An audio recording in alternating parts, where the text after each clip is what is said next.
Okay guys, we're going to walk around this machine now and look at the major components. Here's the bucket. The bucket's in nice shape, as you can see. This machine's equipped with quick attach. Sheet metal's really nice. The tracks are brand new. Some of the rollers are nicked up some. You can see here, the sheet metal's really clean. Here's your serial number plate.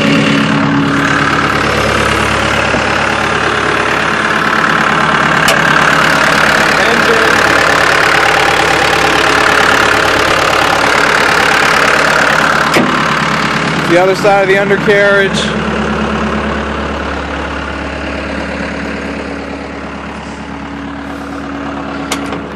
It's inside the cab. The seat's new.